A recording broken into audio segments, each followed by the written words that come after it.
It's good to be in the Lord's house, amen? Together with his people, to sing praise unto him and to worship. God has been good to all of us, so good, and have so much to be thankful for.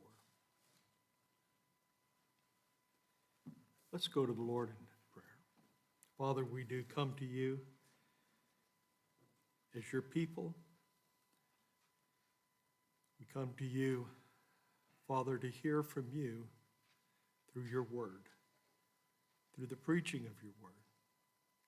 Lord, open our minds to understand. I pray, Father, that we would be honoring and glorifying to you this day. In Jesus' name, amen. If you'd open your Bibles to the book of James. Book of James.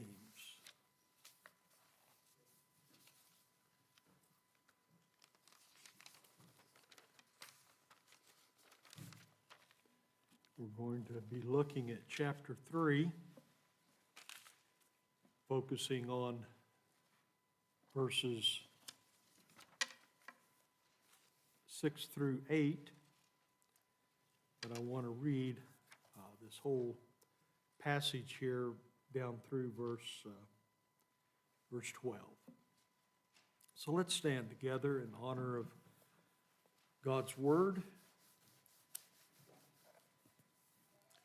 James 3, chapter 3, beginning in verse 1.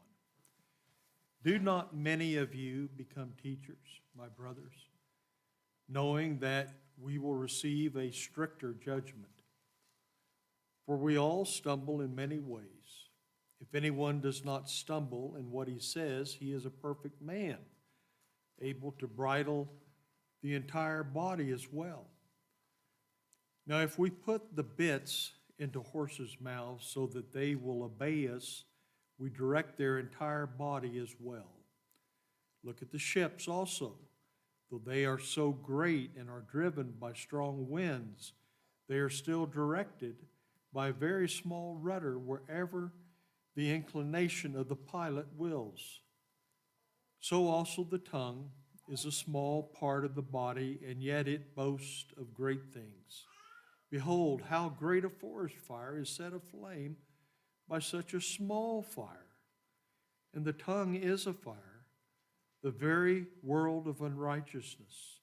The tongue is set among our members as that which defiles the entire body and sets on fire the course of our existence and is set on fire by hell. For every kind of beast and bird or reptiles and creatures of the sea is tamed and has been tamed by mankind, but no one can tame the tongue. It is a restless evil and full of deadly poison. With it we bless our Lord and Father, and with it we curse men who have been made in the likeness of God. From the same mouth come blessings and cursings. My brothers, these things ought not so to be.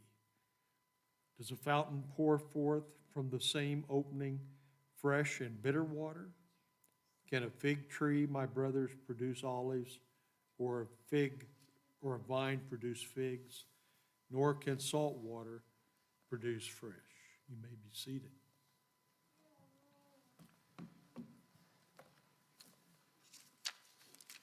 Well, as we look at the vicious nature of the tongue, I want to ask you a couple of questions first.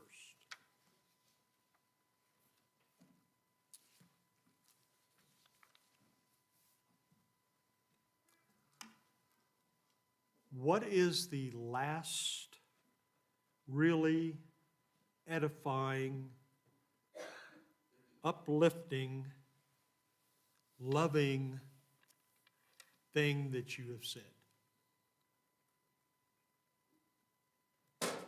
What is the last really edifying, uplifting, loving thing that you have said?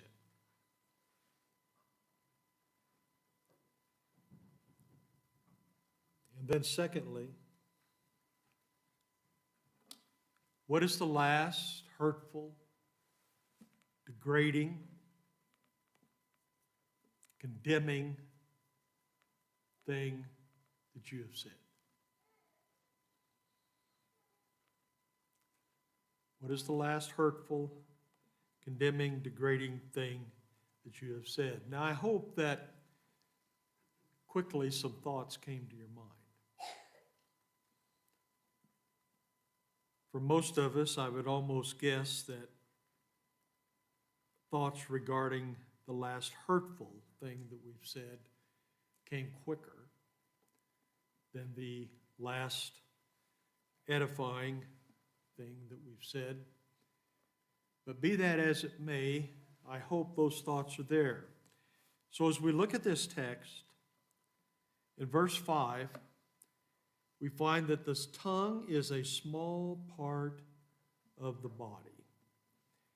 And so the thought of a destructive fire moves James to comment on the parallel nature that is found in the tongue. And so he uses a metaphor at this point, a word or a phrase that's used as a likeness between objects or ideas. And he says in verse 1, as we look at this, there's going to be, I believe it's 5. I think I've got 5 things here. Let me double check. Yes, 5 things that I want us to grasp as we look at this passage. But first of all, the tongue is a fire. It is a fire. It is by nature a fire.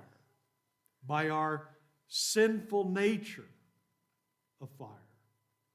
It is not to be by grace. It doesn't come as a fire by grace, but by our sinful nature. It is a fire. And it is a ungoverned fire.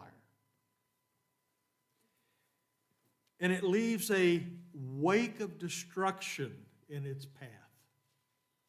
So quickly, the tongue can say something, your tongue can say something that leaves destruction in its path. And once the word goes out, it can't be taken back. We all know that. We have been following the news, all of us, as mentioned this morning, about these fires in California. I read this last night. This was from a NBC report. And things may have changed since then, I don't know. 5 devastating wind-fed fires have killed at least 11 people and swept through 37,900 acres in the greater Los Angeles area, destroying entire communities and more than 12,000 structures. The fires have forced 180,000 people from their homes since Tuesday. More than 150,000 are under evacuation notices, a number that has grown close to 200,000 people at times. The fires have destroyed entire neighborhoods and blocks, leaving an unknown number of people homeless. As of Friday afternoon, at least 11 people had died in the fires. The insurance loss from this week's fires may exceed $20 billion. And total economic losses could reach $50 billion, according to estimates. So what led to the fires? Combination of drought-like conditions and powerful offshore winds that hit the region Tuesday. Now, I did hear that they have arrested someone that they believe was trying to start fires or had started a fire. I don't know. But the point is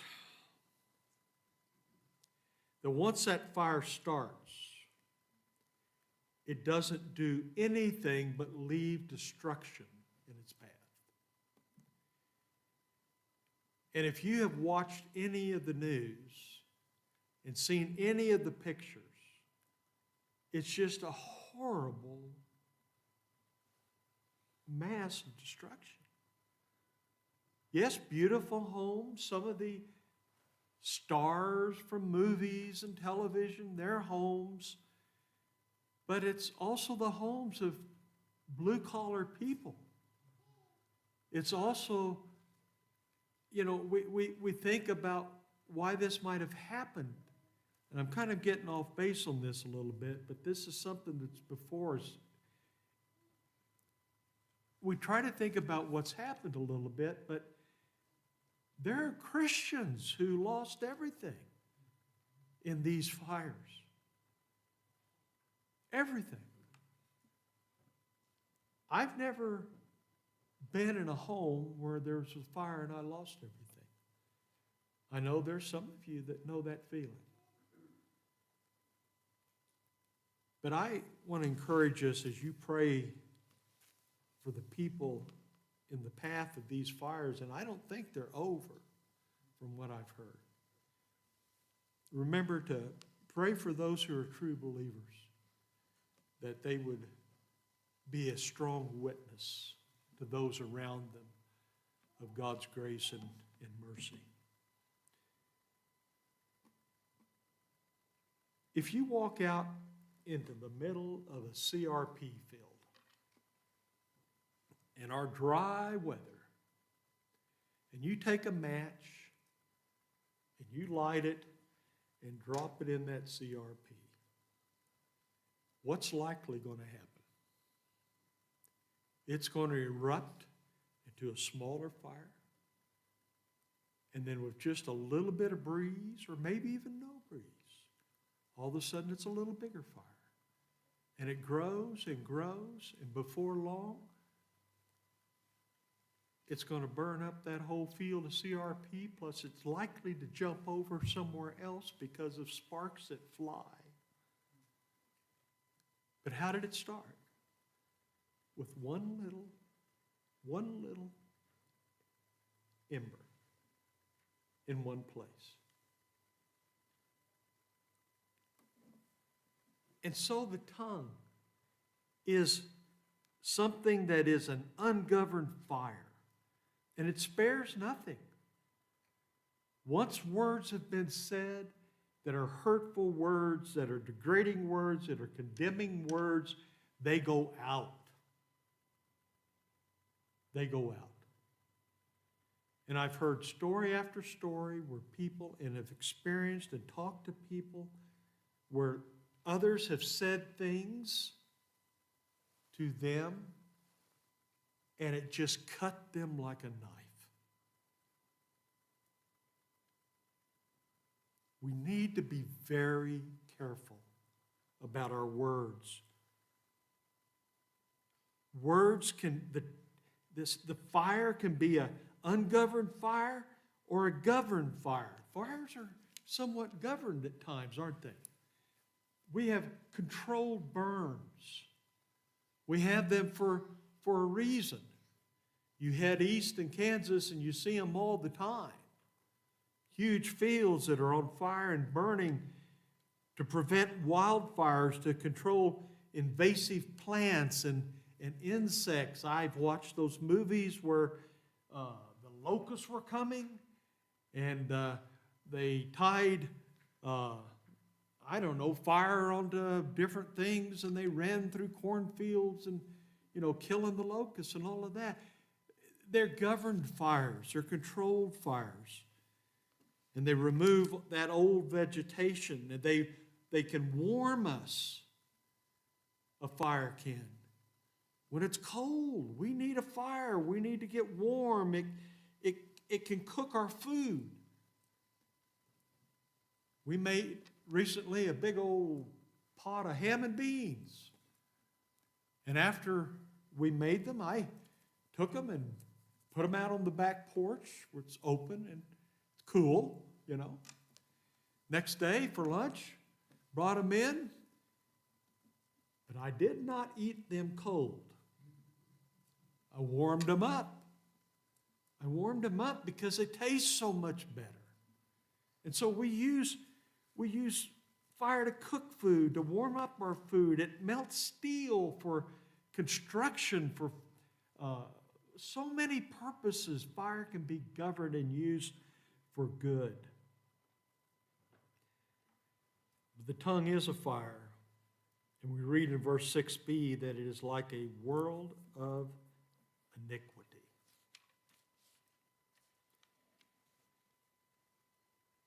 It points to a vastness of evil, that world of iniquity.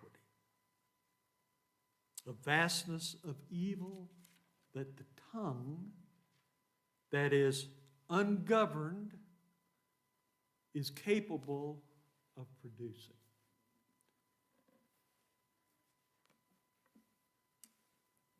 It defiles the whole body. In verse 6, it stains it. The whole body.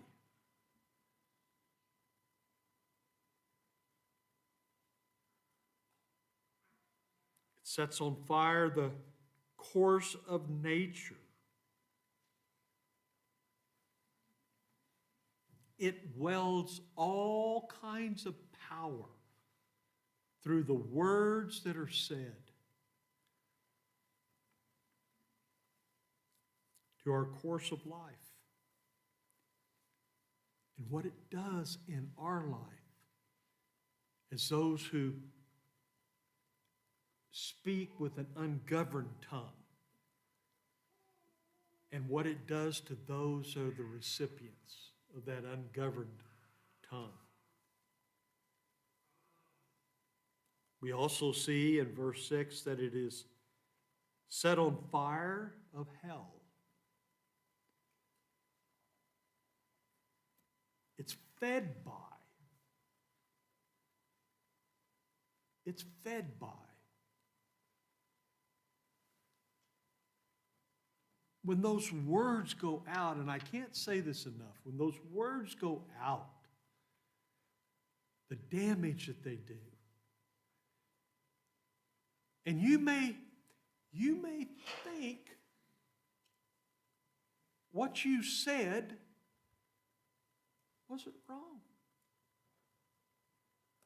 You didn't think anything wrong in what you said in a criticism or a degrading or a hurtful way. You just said it and you didn't see the wrong in it. And that's why it's so important that you think before you say those things. Our old nature, that sinful nature, brings all, we talked a little bit about this in Sunday school, but the thoughts that come into our minds,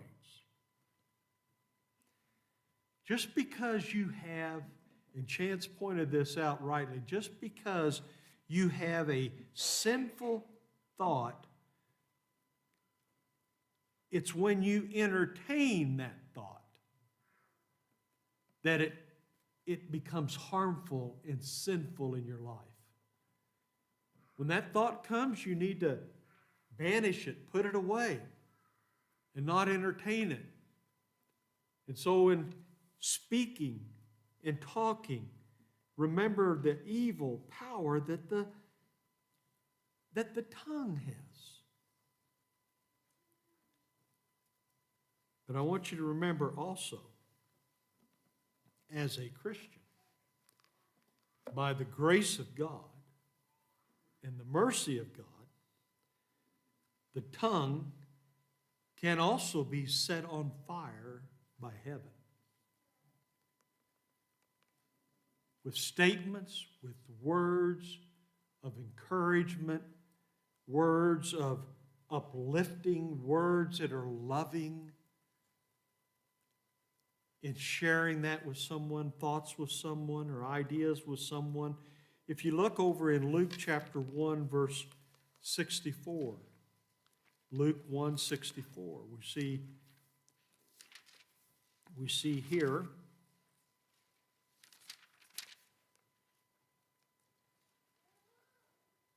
and at once his mouth was open. Now, this is referring to Zechariah, whose mouth had been shut up and he couldn't speak for 9 months. But at once his mouth was open and his tongue loosed, and he began to speak, blessing God. Because they had gave him a tablet. They asked him, what's your son going to be named?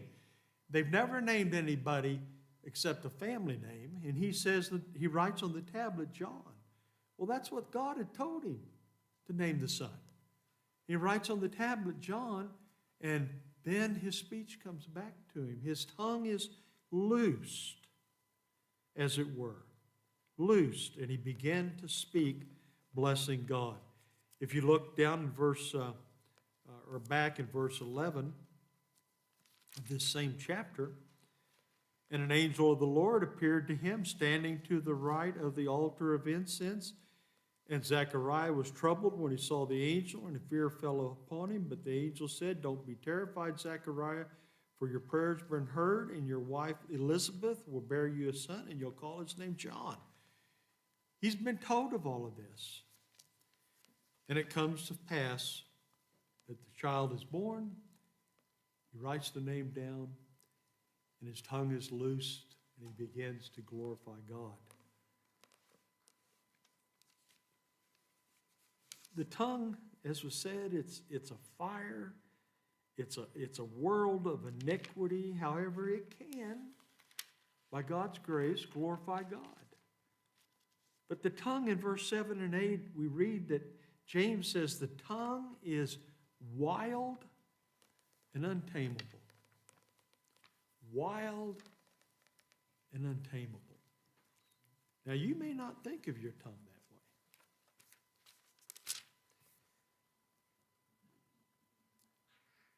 But being untamable refers to it's to overpower and subdue. It's that wild and untamable. It is able to overpower and subdue. No human can do it. No human can tame the tongue. We can't do it. And he tells us that very plainly in verse 7. We can't do that. Verse 8, we can't do that. It's a restless evil full of deadly poison. It can't be tamed by mankind. You can't tame your tongue.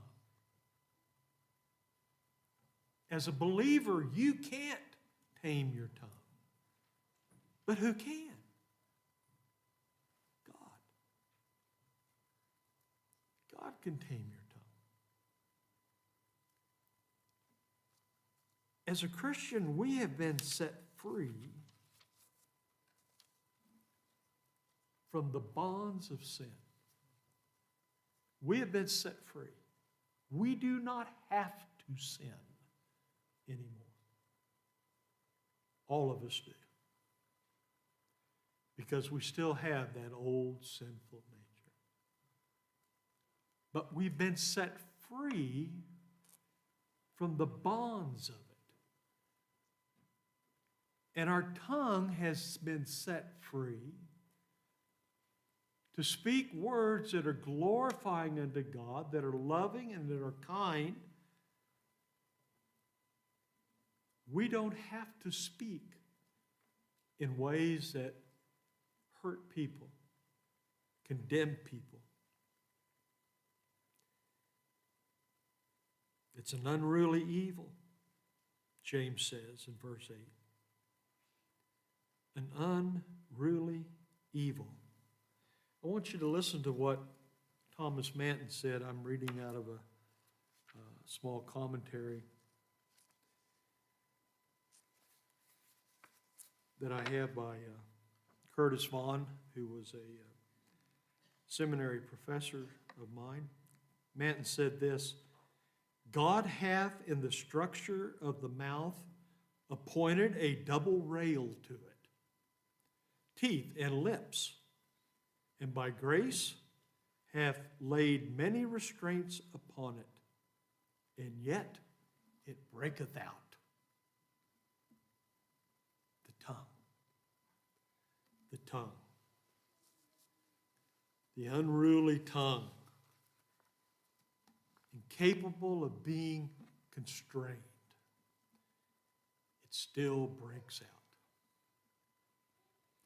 I don't know how many times it's broke out in my life, shamefully.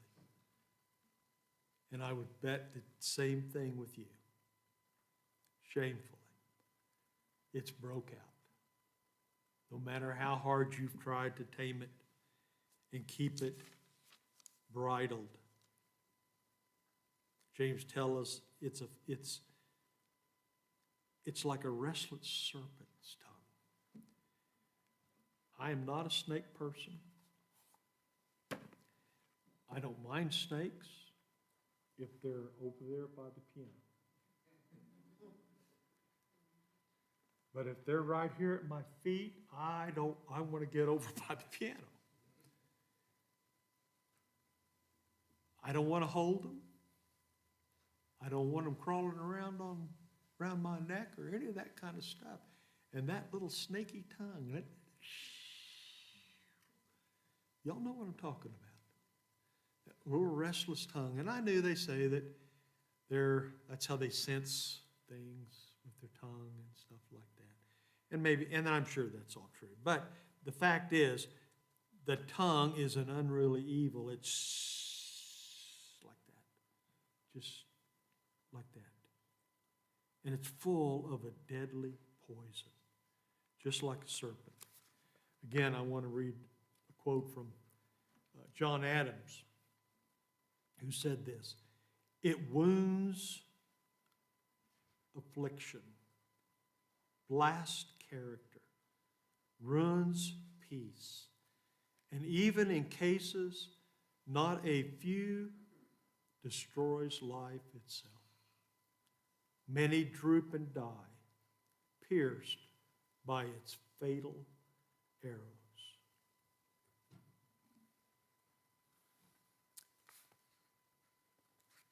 The tongue.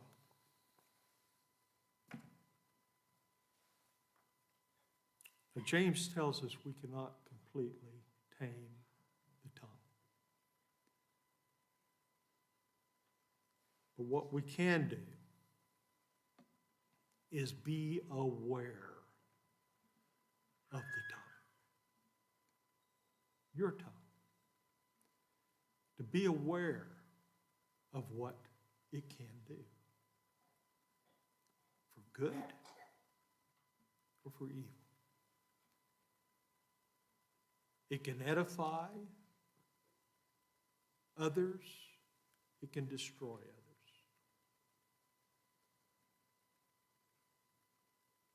So how can we control the tongue? What can we do to help us in all of this? Well, Matthew chapter 19, in verse 25.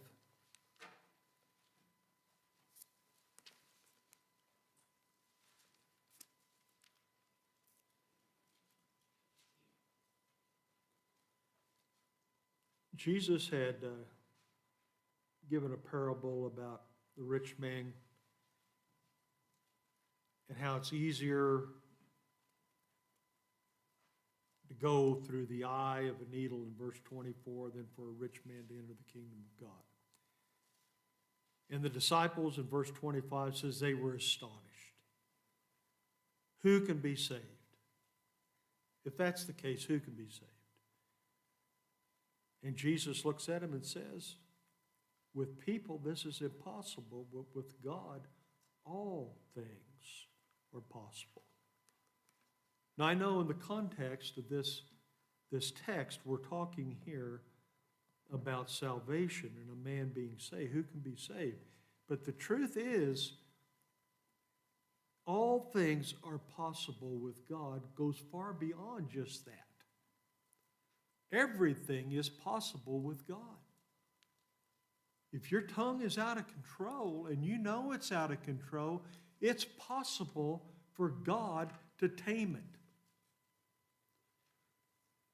And if you look back in James, again, chapter 1, verse 5 and following, we read, "But if any one of you lacks wisdom, let him ask of God, who gives to all generously and without reproach, and it will be given to him. But he must ask in faith, doubting nothing. For the one who doubts is like the surf of the sea, driven and tossed by the wind. For that man ought not to expect that he will receive anything from the Lord, being a double-minded, unstable in all his ways. But the brother of humble circumstances is to boast in his high position, and the rich man is to boast in his humiliation, because like flowering grass he'll pass away. For the sun rises with a scorching heat, grass withers, flower falls, beauty of its appearance is destroyed, so be the rich man in the midst of his pursuits will fade away. But blessed is the man who perseveres under trial, for once he has been approved, he will receive the crown of life which the Lord has promised to those who love him."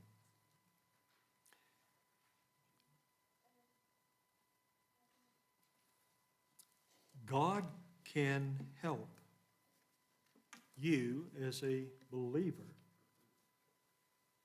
with a tongue that is unstable and unruly. He can help. Can you be more godly in what you say? Can that happen? Can the words that come out of your mouths, can you be more godly? Well, let's look over in John, chapter 15. John 15, in verse 5.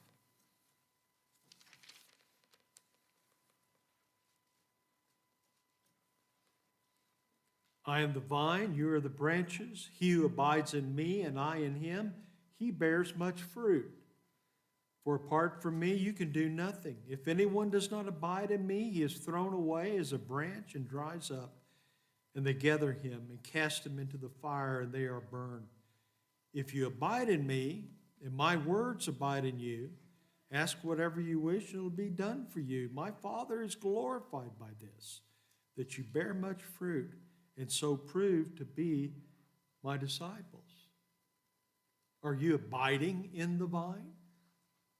Abiding in Christ? Is he your source of life? Romans 6, verse 11. We'll look at a few things here, then we're going to stop. Romans 6, verse 11.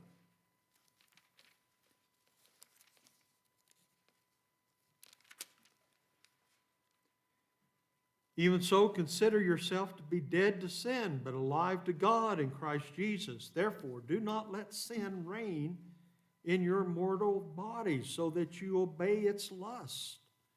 And do not go on presenting your members to sin as instruments of unrighteousness, but present yourselves to God as those alive from the dead, and your members as instruments of righteousness to God." Present your members, the parts of your body. Present yourself as an instrument unto God. Dedicate your tongue to that, and that God would use it in such a way. James chapter 4, verse 6 through 10. Another passage here regarding this. James 4, 6 through 10. James says, "But he gives a greater grace. Therefore it says, God is opposed to the proud, but he gives grace to the humble. Be subject, therefore, to God. Resist the devil, and he'll flee from you. Draw near to God, and he will draw near to you. Cleanse your hands, you sinners, and purify your hearts, you double-minded. be miserable and mourn and cry. Let your laughter be turned into mourning, your joy to gloom. Humble yourself in the presence of the Lord, and he will exalt you. How can you be more godly in what you say? Abide in him, humble yourself before him in the presence of God. And we can pray for one another. You know, that's part of who we are as a church. We are sinners saved by grace. And there's not a person in this world who's still in this room who doesn't still have the nature of sin. Praying for one another. Praying for one another collectively. That God would help us to rule over our tongues. And praying for grace to turn our tongues into instruments of praise, encouragement, and love. And thanking God for his power to control it. We need to think before we speak, instead of just blurting out things that may be destructive, hurtful to others. Let's pray. Father, your word teaches us plainly. And I pray that this morning, as you've promised, it would not return void. And Lord, that each one of us as members of this church, as those who attend here regularly, Lord, that we would be mindful of the tongue, our own tongues, and what they can do in destroying and what they can do in edifying. And Lord, we pray for wisdom regarding these things. In Jesus' name, amen.